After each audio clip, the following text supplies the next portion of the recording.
Boker Tov, Yom Tov Zarin Tovim, and Lila Tov. This is Carrie. I know you can't see my face, but I am just getting ready to wind down for the evening, and it's been one of those days where I didn't paint the barn door, if you know what that means. So I just decided that I would leave the camera off, and I just wanted to share a few things before before I retire for the evening. And I had a discussion with somebody on Facebook, and they were asking about some words in the book of John regarding worship. And I found it really fascinating to see the progression of these words and what was being shared regarding worship. And I know that you will be very familiar with the passage when I share with you what the passage is, excuse me, and what chapter in the book of John. And so I will be sharing from my computer screen so that we can look at some of these words, and maybe it'll bring forth a little bit of a clearer message as to what worship looks like. So it'll be fun to go over these. Karabo, I don't know if that's how you say your name or not, but I see you. Welcome. I'm glad that you're here. I'm glad that you were able to make it on. Hi, Jamie. Good to see you. Thank you for our chat today. I really appreciated it. I'm hoping a few more people will join. I decided to do this a little bit later in the day too because I've been doing midday. I will also choose to choose some early mornings as well, but I'm making room for some of the recordings that my husband needs to do in the morning. And we can't really do them at the same time because our house is very small, and you would hear him talking in the background and he would hear me talking in the background and be picking up on the recording. So we're making space for each other to share these truths. So without any further ado, why don't we just go ahead and jump into what I wanted to share with you in the book of John, chapter 4, and go from there. Oh, good. Thank you. I'm glad I said it correctly. I appreciate that. I want to be as respectful as possible, and names mean and have a lot of meaning to them. Whether we know it or not, they do declare something about us. Love you, Jamie. Okay, so let's jump into what I wanted to share. And we're going to go to the Peshitta, and we're going to look at John chapter 4. And what I wanted to share with you on this is we're going to look at the word for worship. Yeshua is speaking to the woman at the well. And what I wanted to point out to you was the word worship. So when we talk about the word worship, let me show you what it looks like. It's right here. And before we go too far into that, I did want to point out something right before it that's pretty amazing to see. This is the word for Jerusalem in Aramaic. And normally when we see it, it is Orshalem. Now, if any of you have any idea about the Hebrew language whatsoever, you might see this and see it as being something fantastic, because I certainly do. The word or is the Hebrew word for light, and shalom means to be completed, to be perfected in mind, body, and estate, which is the root word that we get for peace. So the light that brings peace, or the peaceful light, is actually what Jerusalem is in the Brit Chadashah, the New Testament, where it's Yar Shalom in the Hebrew. So when we take a look at this with this word, or Shalom, this is the Aramaic form, which brings in the divine feminine, as the divine feminine is what brings forth the light that we need to bring forth a completed state of being. I love this. And what they added on front of it was the bait, the bet, which means that we are to build the light within us to bring us peace in a completed state of being perfected. And it's through the spiritual path, the 222, because the bet, it is constructed of the bet Tav. The bet is the second letter, and Tav is the 22nd letter of the Hebrew Aleph Bayit. Aleph Bayit Ivri is how we say the Hebrew alphabet. And so this is letting us know that the two paths of the 22 letters which one path would be through the Hebrew divine masculine, and then the other path would be the 22 letters of Aramaic that bring forth how we build ourselves, as the bet is directly connected to building our temple through a spiritual path. So what are we doing? Well, it also means to the inside. Bet is a representation of that. So we are building on the inside light that would bring us peace as completed through our works, where we are safe in mind, body, and estate.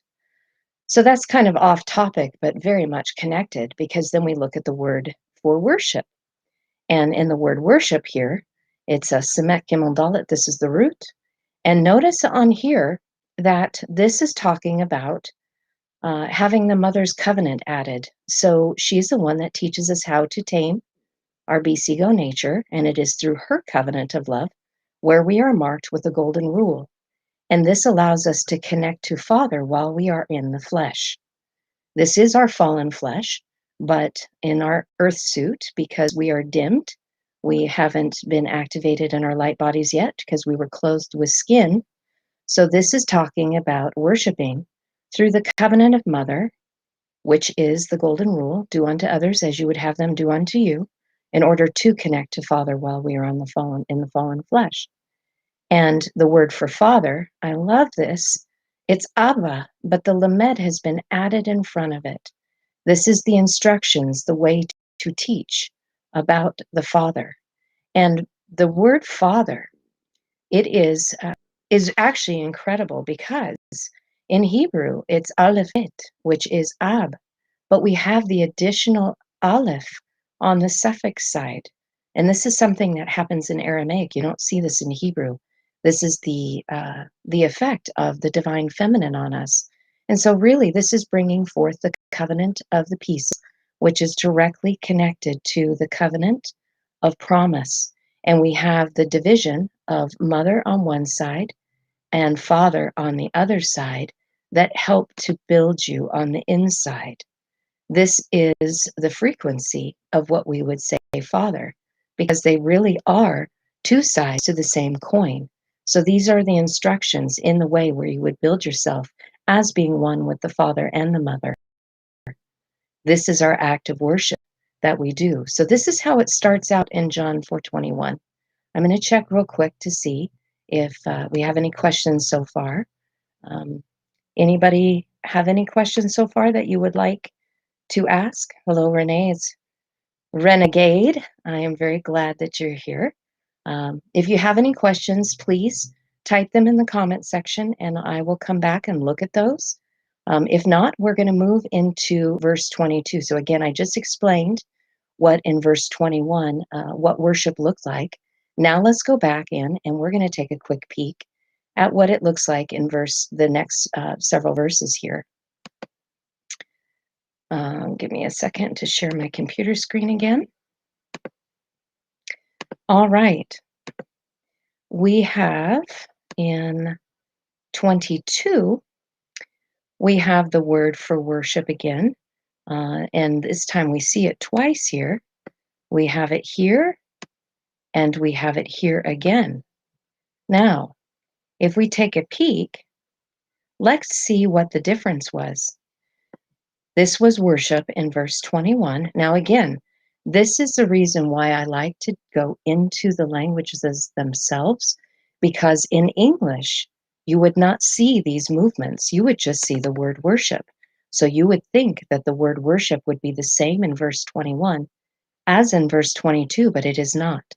So the difference that we see in the verse 21 is we have the tav that was added on the prefix pertaining to mother, and then we had the vav added pertaining to being connected to Father through meekness, which is power under control. And so when we move, now I'm going to try to keep it on the screen so you can see it at the same time here. We have worship that does not have the tav on the prefix side here, and nor does it have the vav. So what is this saying to us? Well, the difference being is that if this is talking about worshiping something that we know not, which actually just means that it's the door of the instruction that leads us to the way of one so that we intimately know it while we are in the flesh. And again, look at this. We've got Antun, which is the bridegroom's gift, so that we could become the Word made flesh. There's something that this is sharing with us because Antun is here and Antun is also here. So it's letting us know that there is something that we are learning in this process through the Word, so we can be made flesh, that is connected to worship. What I find fascinating is the last three letters here are actually the word din, which means to judge.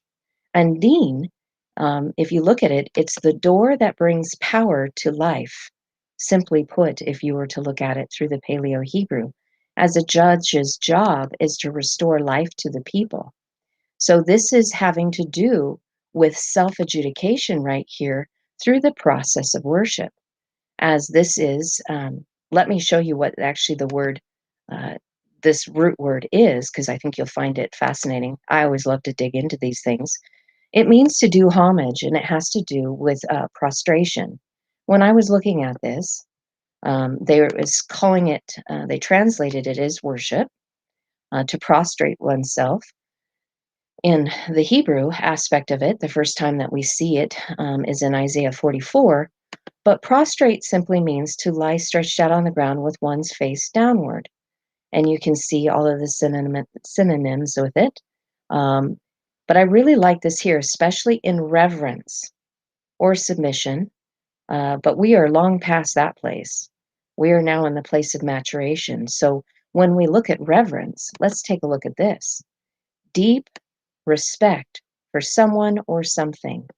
And if you watched Ken's recent whiteboard, he was saying that worship is actually something that we do, that we pay deep respect for the things that we yet do not know, but are going to be revealed to us. So if worship has to do with a prostrate position, it is really about a deep respect for something. And what is this deep respect all about? This is what I love.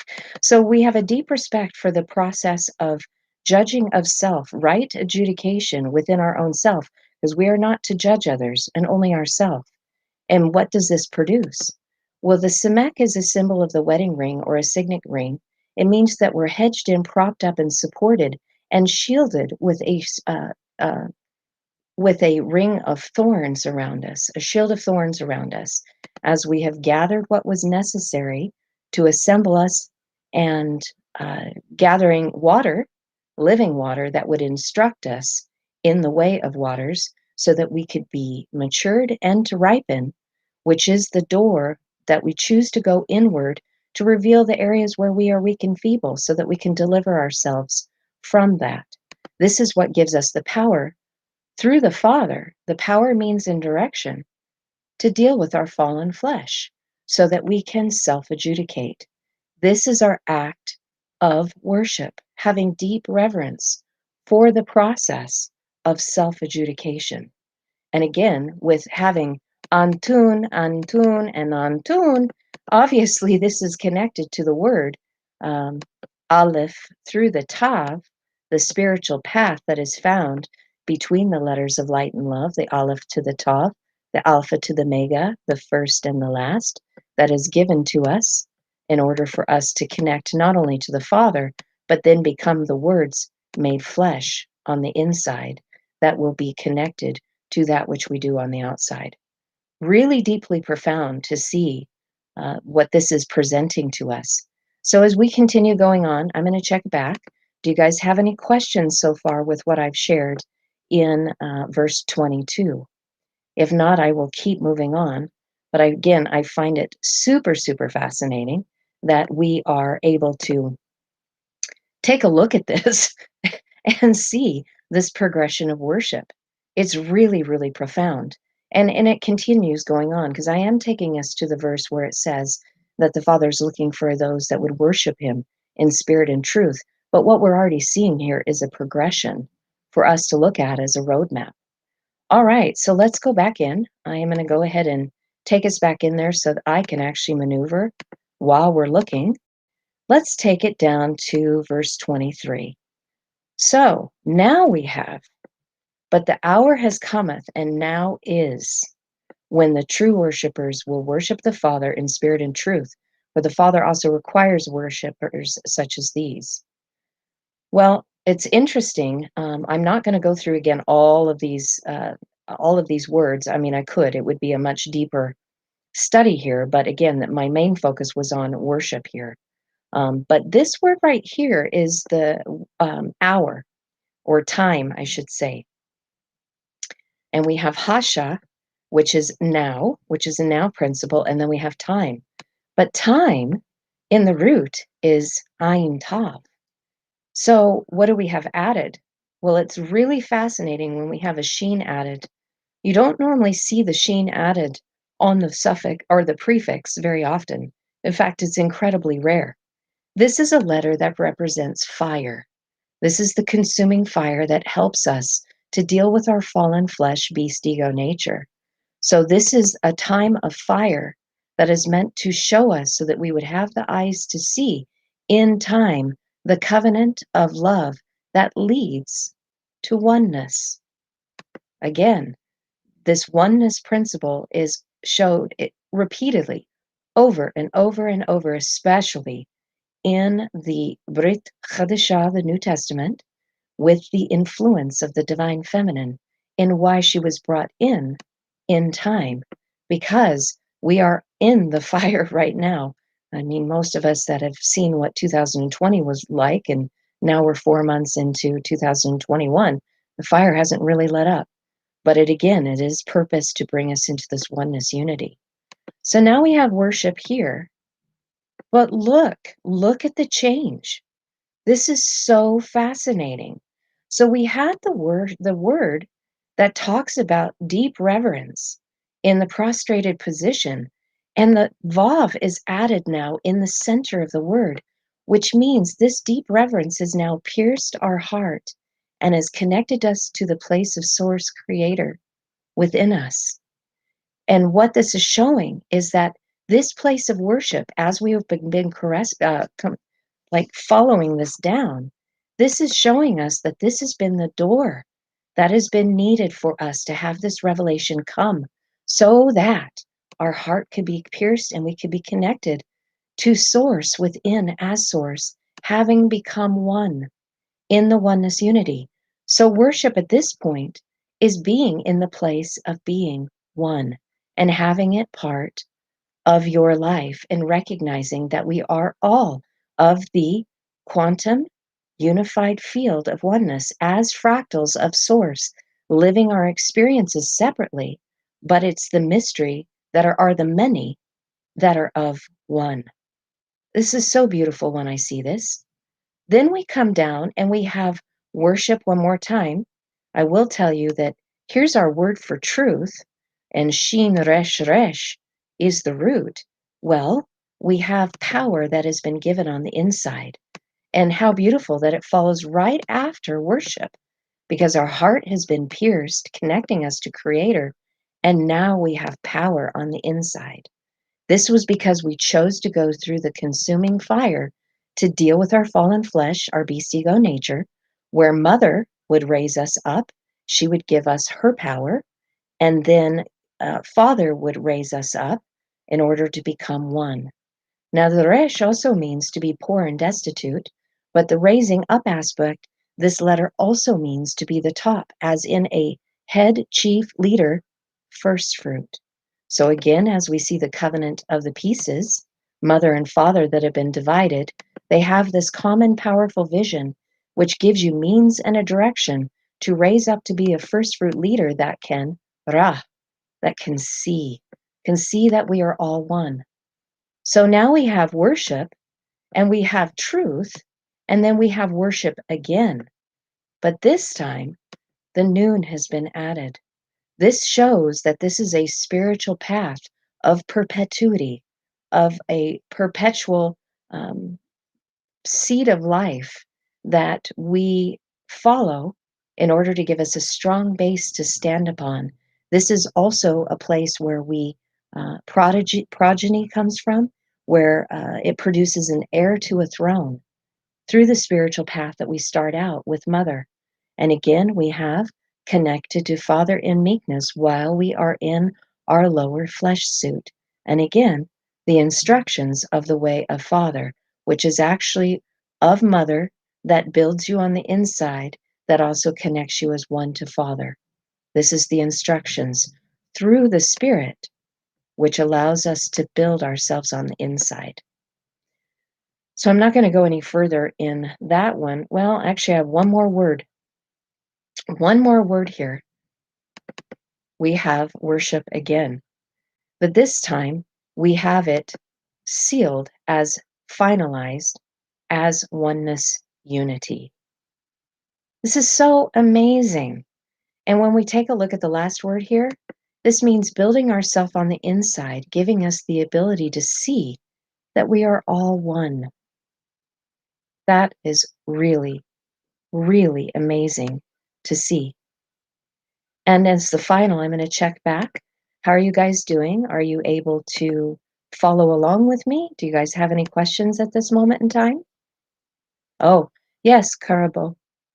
Yeah, that's a good question. How do we go through that fire, if you can explain it to me? Very good. Thank you for asking that. The consuming fire is things that we go through. Think about it this way. We've likened this to the altar that was present in the Tanakh when we talk about the tabernacle in the wilderness, and even at the time of the temple.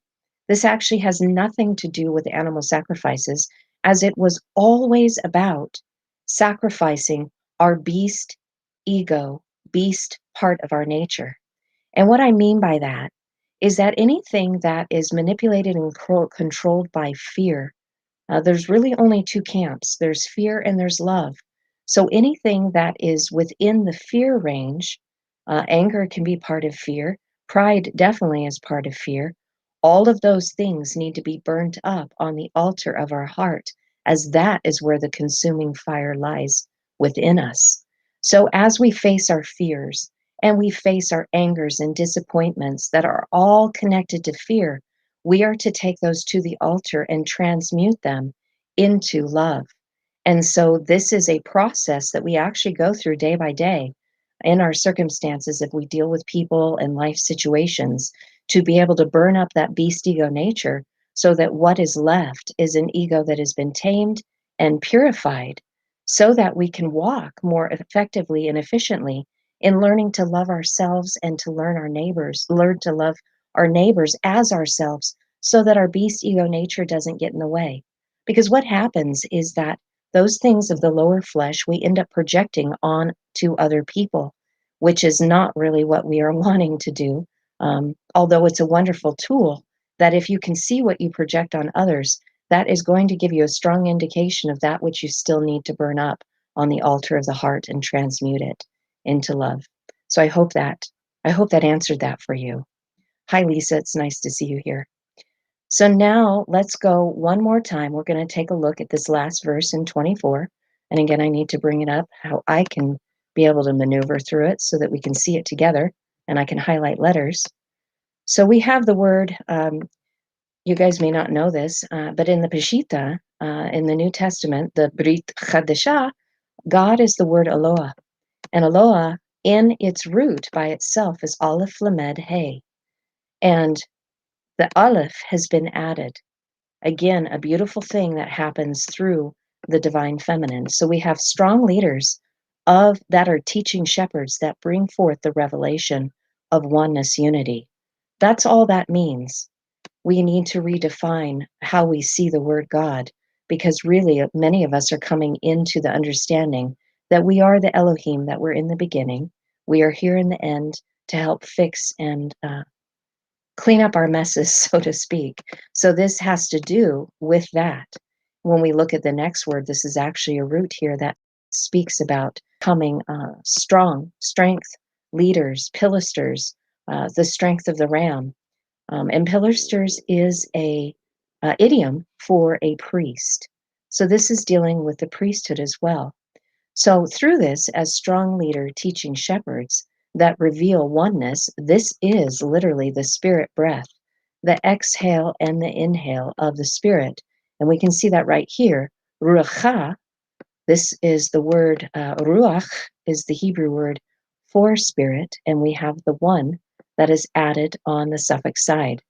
And really, this is the Christ anointing. This is the Mashiach anointing, the unified field of oneness that allows us to render everything clear and no longer be in the system of duality where we are loving unconditionally and we no longer judge. So this is connected to the priests who would be operating through the covenant of the pieces where they received power from mother and the power from father that instructed them in the ways to be priests while in the flesh in the lower density realms. So now we have that word again for worship, and we can see that I think this is fascinating is that the dalet on the front and the yod nun on the backside is that word judging again, the self adjudication. So the door to worship of having the reverence that we need is actually in the center of being judged. The judges are returning, but it's going to be much different than the way they were presented in the Tanakh, in the Old Testament, because really their whole job is again to restore life to the people. And they are those who have deep reverence for this process because they became wed. They went through the covenant and they gathered what they needed to, and they went inwardly to reveal the things that made them weak and feeble so they could deliver themselves. They are the teachers that are revealing and will reveal through the Spirit, ruach, how to build yourself on the inside through the process of the 222, the two paths of the two languages, the 22 letters that build us and pierce us on the inside. Now we have the word for truth, shin resh resh, and look at it this time. Before, when we were looking at truth, we had it here. We had the yod on the inside, and which was power that was given to us as we connected to source on the inside.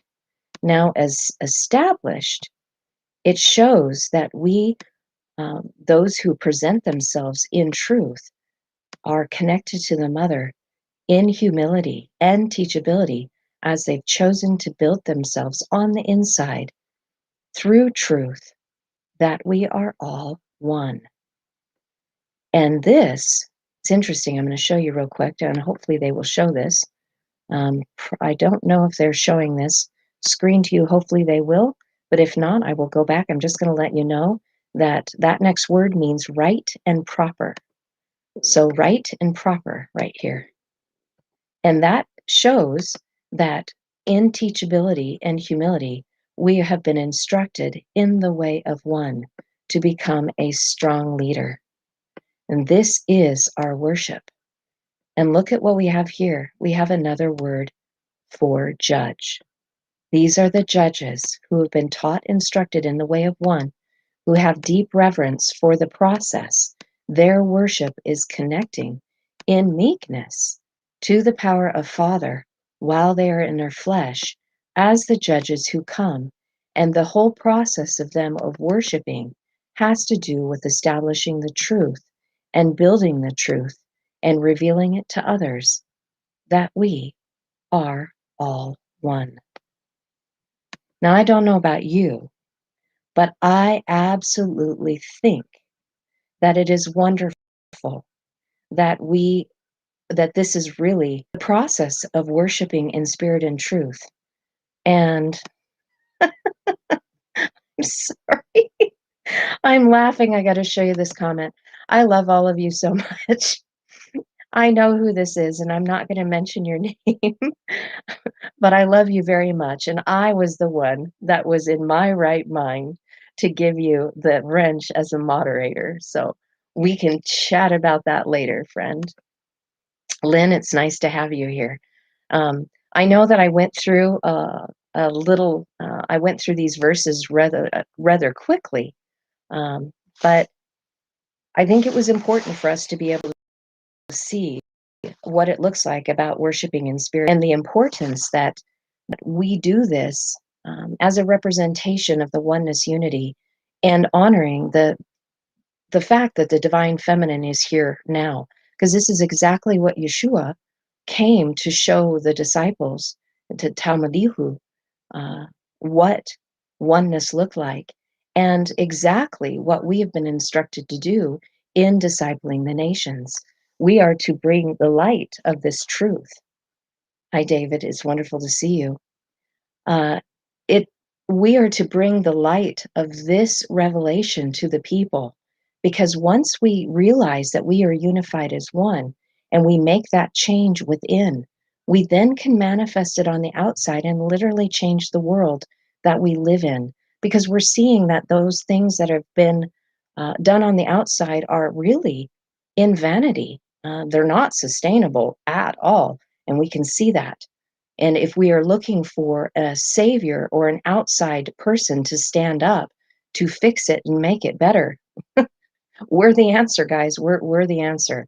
And as Elohim showing back up in the end from the beginning, we have all that we need to fix and right the ship of the messes that we made in our school of divinity. That's really the blessing that we have. Some people might say it is a curse, but to build the truth of oneness unity, that we are given that honor to be able to establish that in the here and now, I am deeply honored. And yes, it is a great responsibility. That's not the one I wanted to show. I love you too. I wanted to show this comment. I'm laughing at myself as I'm still trying to navigate this new software. Um, because I do agree with it. This is a great responsibility as Elohim. And it is a tremendous amount of power if we really grasp a hold of what is being given to us. And I do agree also, our saviors are our minds. And really, what is the most powerful is when we connect our mind and our heart together and we have heart brain coherence, where we're not adding to the chaos of the world, to the world. We are actually bringing shalom to the world because we've found it within. That's the only way it's going to come forth, is by finding it within. And we are given the keys right here through the sacred writings for those that are willing to venture in and take a look at these things and be able to really throw away the things that aren't serving us right now to the things that are serving us right now. That is the beautiful thing, is the roadmap is here. The blueprints have been here all along. We just haven't had the eyes to see it until now. And we had to have the energy. We had to have the divine feminine energy in order to raise us up so that we could see the process, so that we could become the process, so that we could make it happen and clean up our mess. So anyway, I laugh just because this whole process has been so revealing to me, and it's humbled me, but it gives me so much hope for our future, because I don't have to worry about a leader that is standing before me and I'm pleading with a leader to fix it, because we are becoming the leaders who will fix it. I love that. This is all about our sovereign stand and doing what is necessary to rise up in the spirit of unity, because as they try to divide us, we come together as one. And that is so, so wonderful. Thank you for your comments that you guys are making. I really appreciate it. It is my husband and I's, boy. I would have somebody that'd be that right now and say, I can't believe you just said that. But my husband and myself, it is our honor to be able to bring these things to you guys, because through this process, it's actually equipping us. And really, really, in our equipping, we can then turn around and equip others. So it is really the process of multiplication that allows us to be able to take these beautiful truths and teach others and multiply it out. It's not really that difficult. Many of you already have this oneness unity that has been revealed to you through spirit. And all we are simply doing is we are putting we're putting foundation underneath what the spirit is already sharing. And I love that, because when we have people question, why do we believe this oneness unity? And please show it to me in the scriptures. We can.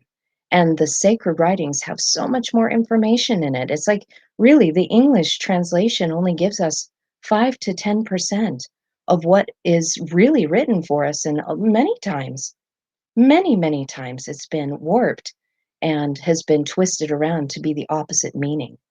So I agree with who we are and what we have been given as a task.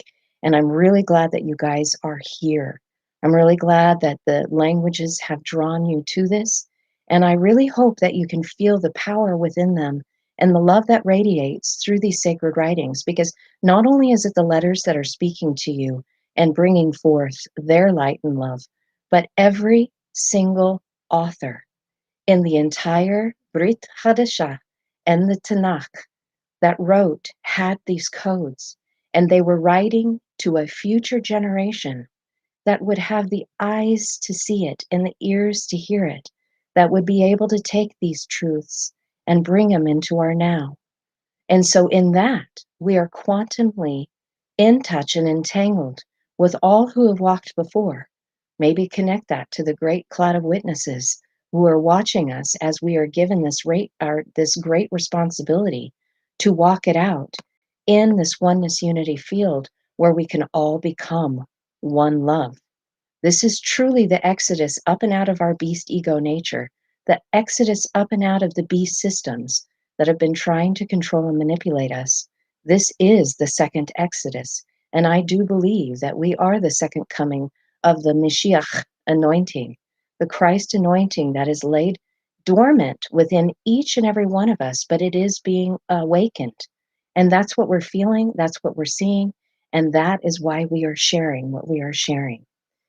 So before I close out, I'm going to ask, does anybody have any questions right now of um, what I've shared so far in bringing that to the forefront on the table? Because if you have any questions, I'm here. I will leave it open for a little bit longer. I know there's a lot to absorb. I will tell you and share with you guys that I've been struggling with trying to release how to teach you. I had a revelation. I had a revelation that came to me the other day, and I really needed to see it. And it was something I found in the sacred writings about the importance of us teaching mother first before we jump into the power of father. Yes, I see that you want more. Um, that it's important that mother is taught first before we dive into the power of father, because really it's the balance between the two where we find the narrow path. And mother is a bitter journey as we're stripped bare, but those formation process of being able to walk in the golden rule and learn the basics of the language, the aleph through the tav through the paleo meanings, and then struggling with the paleo definitions in the word. Totally. I mean, there's so much meat in there that really it's not a lesser than. It's the foundation that we need in order to take on the responsibility of Father's teachings. So I'm in the process of doing that right now. I know that it was really my heart to start these about 2 months ago, but I just didn't feel released until I got uh, confirmation on Saturday, on Sabbath, with my friend Regina, when we were digging out the wise and foolish virgins. So I'm going to be releasing one of them from 9 days ago first, and then you will be able to hear and see what was revealed as to why we need to teach mother first. I want to jump into the deep waters with you, but we need to have a strong foundation because of the great responsibility. And we really need to have this balanced between mother and father, because without it, we won't be walking in the power that they're both giving. Remember, I was showing you the power that was given through the vision of both of them. Hi, Liz. Good to see you. Uh, it's it's a huge responsibility, and we want to have both of the power that they choose to give us, and that's only given to those who have a heart to give and not take. In other words, not manipulating the power for selfish gain.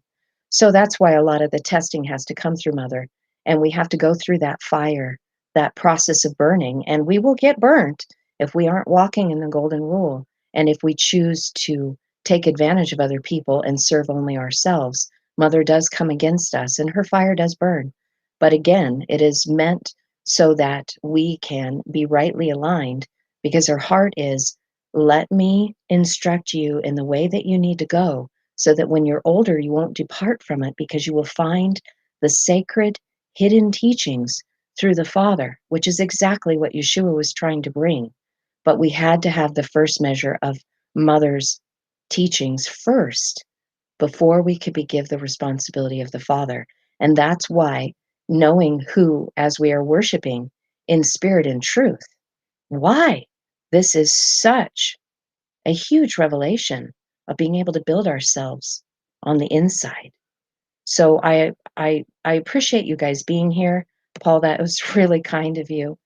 Um, my job and what I'm really wanting to do is be able to teach this to you so that you can dig these things out as well. Because if we have a whole group of us doing this, think about how many verses that we can dig out and bring the scriptures forward, that it's not just one voice, that it's truly many voices that are bringing these principles forward for the rest of the world to see, because they have been hidden until now. They're being revealed in the latter day generation for those who would be responsible enough to be able to take this powerful message and deliver it and see that these have been written to us for thousands of years and that we are the ones that get to steward it. We are the ones that get to bring it forward.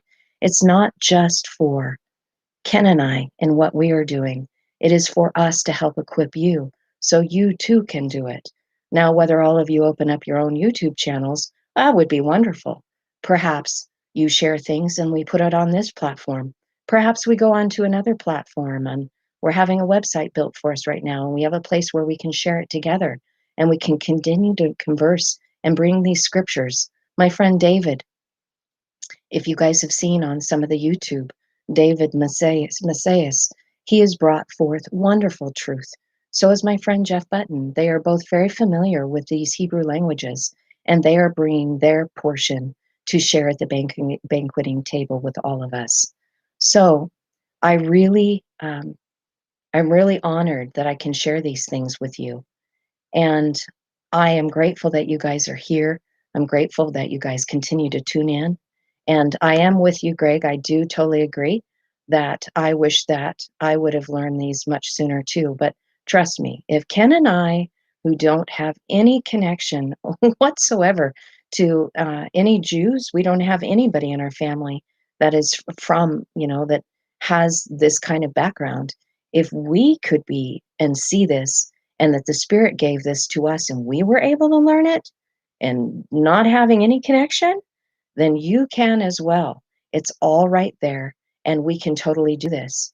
And you know what? Age 60, I'm not even worried about that. My husband is 57 and he is able to do it just fine. He's only a few years younger than you. So we are gonna take the time of what we have, we're gonna redeem it, and we're gonna have a lot of fun while we're doing it. So again, I'm gonna take leave for the evening.